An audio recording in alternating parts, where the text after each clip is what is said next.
Hello everyone, this is Kitamari of JP Niche Gaming. We are continuing Ghostpia, Season 1, Episode 2, Ninja Reboot. Let's go.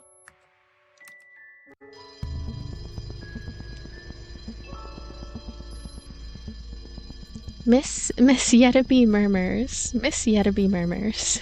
What a great place to start. Don't worry. I continue. We're going up. If we can't go down, then our only option is to go up. I'll show you the ninja's true potential. Miss Yetabe leads the way as I threaten Clara to keep going up the stairs. Oof. Clara tumbles, probably not on purpose. Her nose starts to bleed yet again. Maybe she plans to die from nasal blood loss. Over here, 4th floor. But as a result, our pursuers have spotted us. I pick up one girl in each arm and dash up the stairs.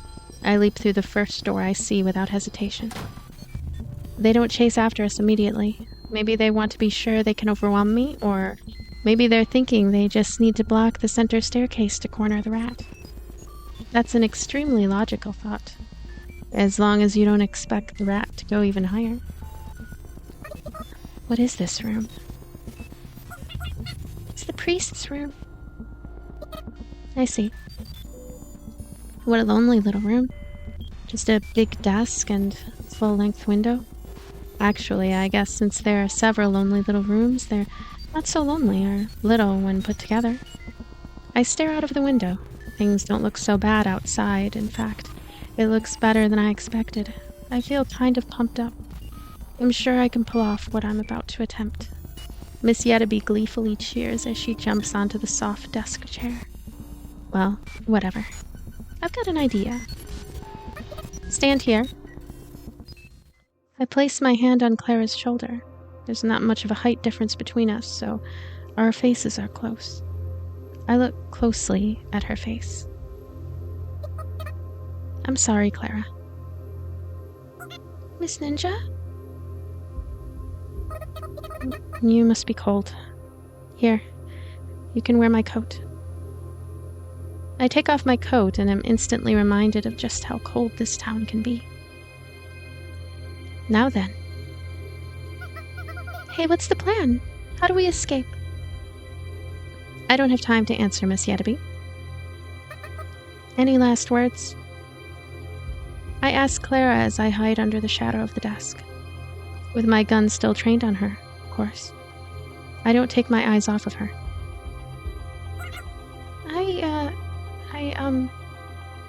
Clara tries to speak, but she just fidgets and fails to say anything in the end.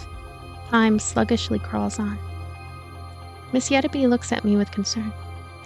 I want to give her some reassuring words, but what comes out of my mouth is anything but trustworthy. Everything will be okay.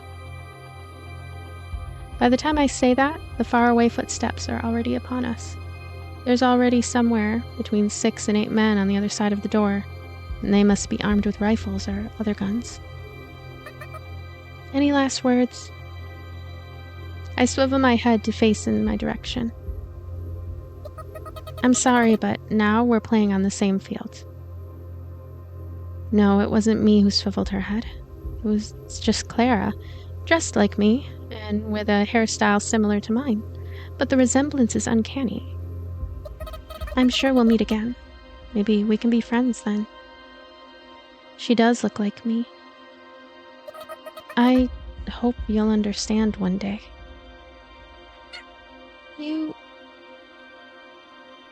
What's she going to say? You're crazy? You have no morals? That'd make sense. I've studied human rights, but not ghost rights. Slam. They kick the door in. I do have last words. Clara speaks. Poophead. Poophead. What's that supposed to mean? I laugh. I don't think I could do anything but laugh. I guess maybe Clara really doesn't understand after all. I hide my head under the shade of the desk. I firmly push down Miss Yetabe's head so that it doesn't come back up. Guns. Gunshots. Not only can they take out your eardrums, they could very well take out your whole ears, too. Oh, I know what this is. The substitution jutsu. You are correct. I suppose this is the reality according to those muscle-bound idiots. The intruder kills the priest, runs up to the top floor, but once they corner her, she stands dumbfounded in the dread of death. The men shoot me to death with their guns. Eventually, the priest will return from the garbage dump and praise the men, maybe even reward them somehow. The dread of death? Please. This is why you guys are someone else's subordinates. We're ghosts, remember? Well, in any case, they must fear death themselves. Which is why they shot at me. They must have heard the stories of me being a ninja, and to hide their fear, they shot at me with an unreasonable amount of bullets. It all happens in a flash. The desk is big and sturdy, so there's no need to worry about getting hit by any bullets that ricochet or pierce through the wood. So, I look towards the window. Several of the bullets meant for Clara hit the glass instead. At least one of the men must have lousy aim. Beyond the glass is the same town as ever. It looks more beautiful than it does from my apartment, but it's just a small little ghost town. Ow, ow. Ow, ow. Oops, I loosen my grip. Miss Yettaby nods her head as if to say, I know. For some reason, that makes me feel relieved. Nothing like a holy woman going down, huh? Correction. I don't think I feel relieved at all. The muzzle flash illuminates the scattering blood. It's my blood, or rather the blood of Clara disguised as me. Kind of makes me sick to think about it like that. Bullets rain down upon the bulky glass before us. Cracks form here and there before it finally shatters, thus eliminating the barrier between us and the town. Or perhaps I should call it the barrier between us and a sudden drop. But either way, it's a barrier we don't need right now. And at the same time, I hear something collapse behind us. I don't want to look. She's not just a nun, she's Clara. I clearly remember that fact. Let's go. Huh? You're kidding. No way. The fact that she's saying that means she understands what I'm suggesting. I forcibly wrap my arm around her waist and halfway carry her. I wasn't expecting her to be thin or anything, but she's thicker than I expected. In fact, her thickness is kind of reassuring. I'll give you the signal. You are kidding, right? I can? Fly! Fly! Fly! I don't know what Sayoko's yelling voice should sound like. Fly. I don't know if I can do it. Okay. There we go. Okay. Nope. A man reflexively pulls the trigger when he sees me get up. But his aim is so bad, his shot doesn't hit. The other men follow his lead, but they're too late. Without a word, we leap out of the window. Miss Yettaby screams something, but I'm not sure that counts as a word. We leap out of the top of the church from the window of the priest's room. We fall into the cold wind with some late shot-in-the-dark gunfire behind us. It's cold. Something feels cold inside me. The me who was in me moments before is now gone. I start thinking irrelevant thoughts like, you shouldn't go outside without a coat. But the lack of a coat means I can better feel the warmth of the girl under my arm. I'm so happy. Miss Yettaby says those words, like a soft whisper. It's a mystery to me how I'm able to hear her voice through all the whooshing wind sounds. But it's enough to make me feel satisfied. It's astonishing, really. Just like magic. Maybe she really is a witch. She made tonight a good night, despite all the trouble and all the cold. Back in my home country, ghosts wouldn't leave for the afterlife until they were content enough. Myself, I wouldn't mind leaving right now. I like that. This is nothing. Also, keep this a secret, but... I only whispered, but it seemed she heard me too. Oh, strange. I'm not actually a ninja. I feel like she should whisper that. I'm not actually a witch either. I figured. It feels like we've been falling forever. I wonder what's up with that. I like this picture. This is a cute picture. But obviously, we've got to land eventually. We end up crashing onto Anya's armored vehicle. Look at Anya's face. Oh, soft landings. Safely escape the church. But is there a way to dangerously escape the church? Obviously, we couldn't just get back up and walk away if we landed on a hard metal roof, but thankfully, Anya was considerate enough to fasten that sofa from earlier onto the top. As a result, we're able to pull off an exceptionally gentle landing. Yahoo! I'm one hell of a driver, ain't I? God damn. But are those church heads? I don't think I've ever said that word on here, have I? I don't know, it feels weird. Just because I haven't said it before. An unusually enthusiastic Anya pops her face out of the driver's seat window. Watch your language. I hear a thud from inside the car. Anya groans. Get in, quick. Pacifica pops her face out of the passenger seat window and urges us in. At the same time, we hear a gunshot, and several meters in front of the car, a random pile of snow bursts open. Get in before you get sniped! Miss Yettaby and I hop into the back seat, and at the same time, we hear a concerning metal clank, suggesting the car got hit by a bullet. But this is an armored vehicle, so it's invincible. And in this moment, so are we.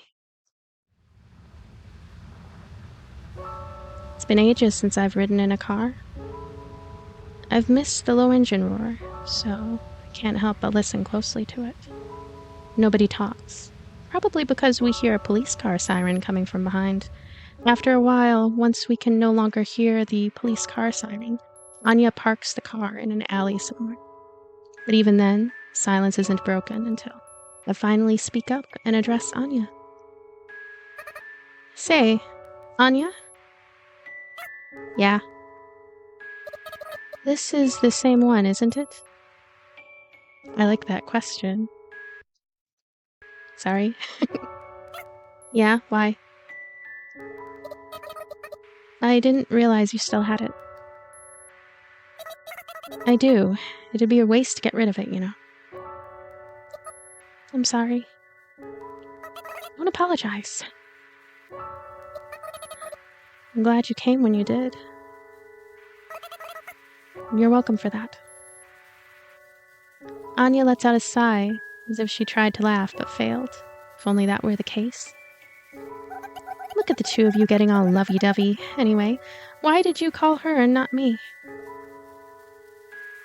Pacifica takes out a bag of snacks from somewhere and opens it. You'd think snacks would be out of place in an armored vehicle, and yet somehow it works. I didn't know your number, Pacifica. You could have just asked Anya. I was in a hurry. I had to prepare a disguise, too. A disguise.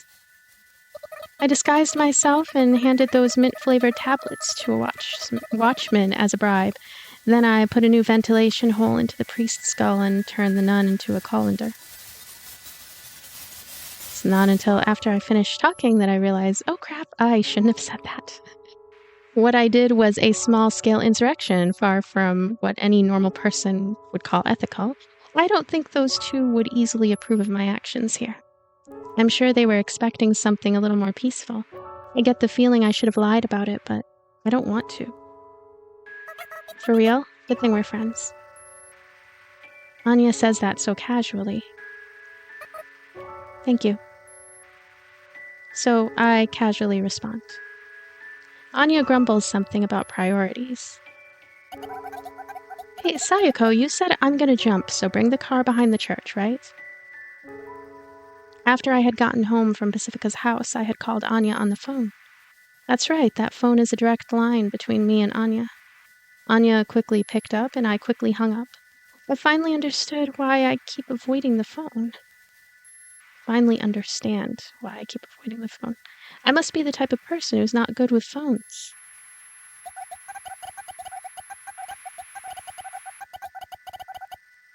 Did you think that Anya of Green Gables here would understand what you meant just with that one sentence? Do you know what she said to me when she came to me for help?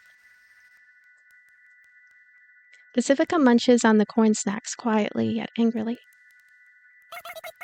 Yeah, I said, what's that supposed to mean? Exactly. If we did exactly what you said, we'd all be in jail right now. You understand? Pacifica opens a second bag. Miss Yettaby reaches for the bag, only to get her hand slapped away. Beep. That's why I came to you for help, okay? And I'm the one who told you to... Just a second, let me read this. I'm the one who told you to tie the... Okay. And I'm the one who told you to tie the sofa on the roof. This girl was just going to bring the car as it was, you know? She's got for brains, remember? That's fine. No, it's not. Pacifica shouts. Miss Yettaby finds some snacks on her own and starts munching on them, saying, it's not as good as ham, but it's okay now I think about it. I figured Anya would come to you for help, and you'd catch on to what I was getting at, Pacifica. I was hoping that you two would fulfill my request, at least as stated, so, thanks for going above and beyond. I see. Well, okay then. Her voice is blunt, but somewhat tearful. I never want to make her cry again. We all fall silent for a while. I think it's because we're all feeling as if we had reclaimed something. That sure turned out fun, didn't it? Indeed. Yeah. I agree. Also, question. Go ahead, new girl. Short time no see. Short time no see. I like that. Yes, well, where are we going? No clue. I guess none of us really planned ahead. Honestly, I only planned to bust the new girl out. I didn't think about anything after that. Where should we go, Sayaka? When she asks me that question, I respond with relative ease. Outside of town.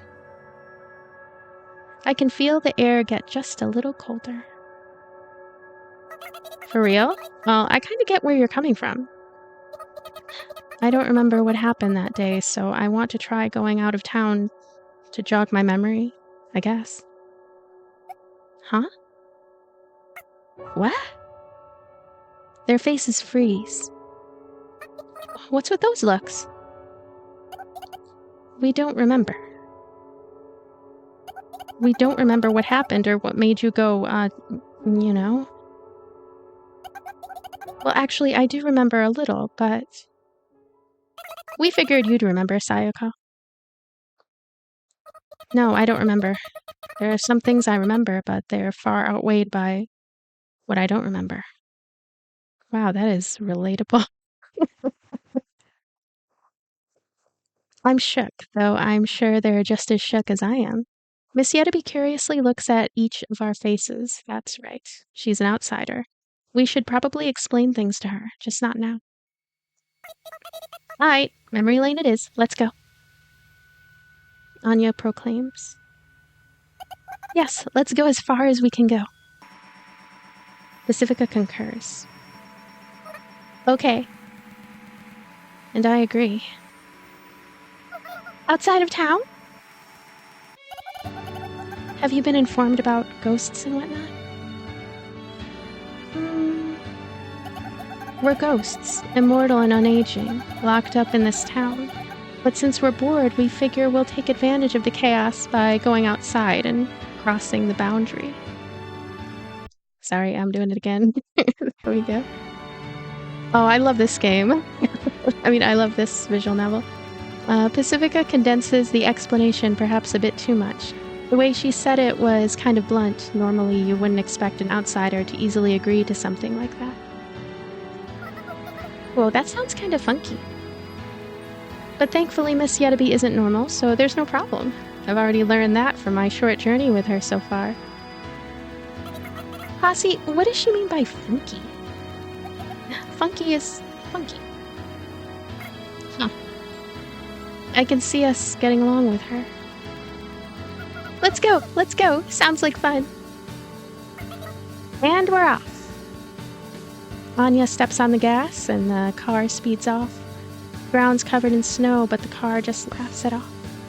My heart throbs. I guess I still have a pulse even though I'm a ghost. I'm glad my kidnappers are such fun this time. Miss Yettaby just casually and unexpectedly says that. Kidnappers? Well, I don't even know your names.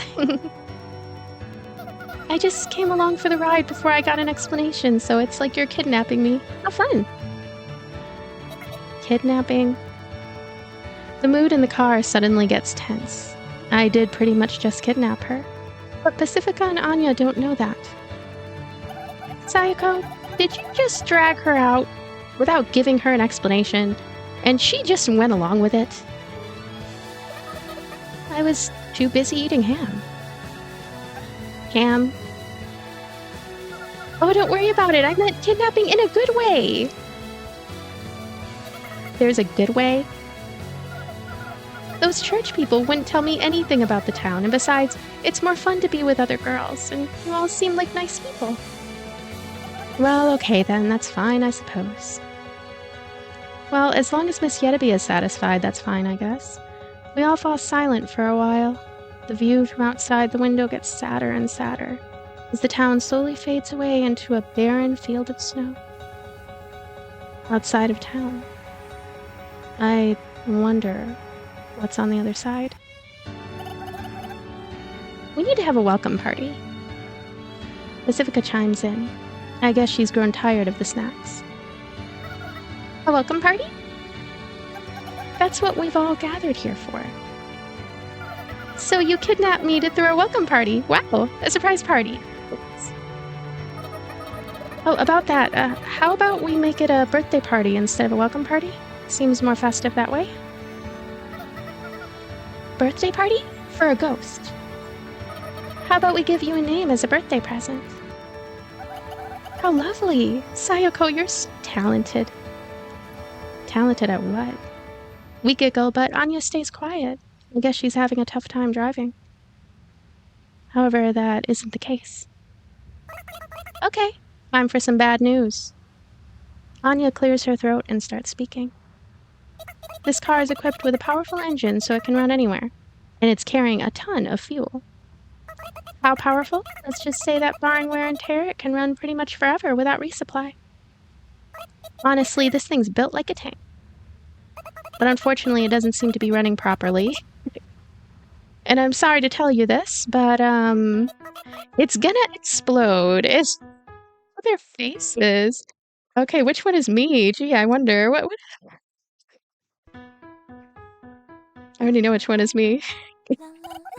We need to run. We can't. We've got 30 seconds, and the blast radius will be hundreds of meters wide. It'll tear up the ground and spread radioactive fallout everywhere. That's an objective fact. As a practical solution, I propose we complete this birthday party within those 30 seconds. That's all the more reason to get off this thing.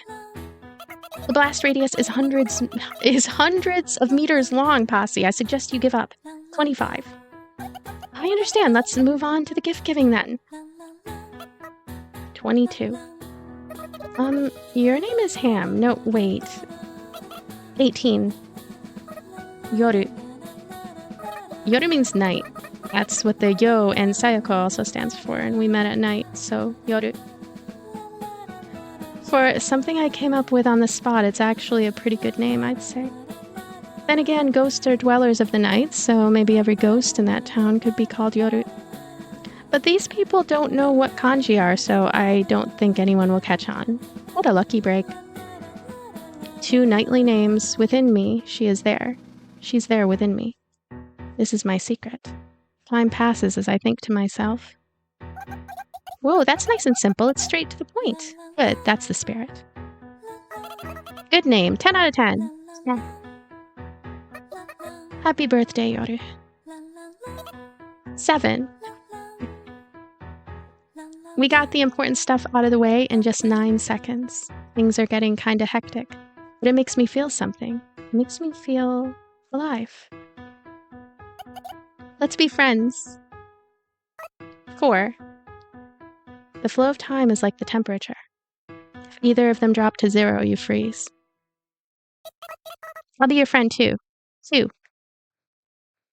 That's why all of this commotion seems kind of warm. Welcome to Ghost Town. To the Ghost Town. Welcome to the Ghost Town. All right, you know what? This game, this story, this visual novel, it's so good. And I don't even feel like I fully understand. It's kind of like the experience of reading literary fiction or something. It's just like, do I really understand everything that's going on? Not quite, but I feel these strong emotions. Too strong. But I really enjoy this, and I hope that someone somewhere out there also enjoys this and, just feels something from the story and the dialogue and just enjoys themselves listening to this or just reading this or what have you. But yeah, anyway, I'm babbling. I will be back again with another Ghostpia episode. Thank you so much for being here. Thank you. Bye.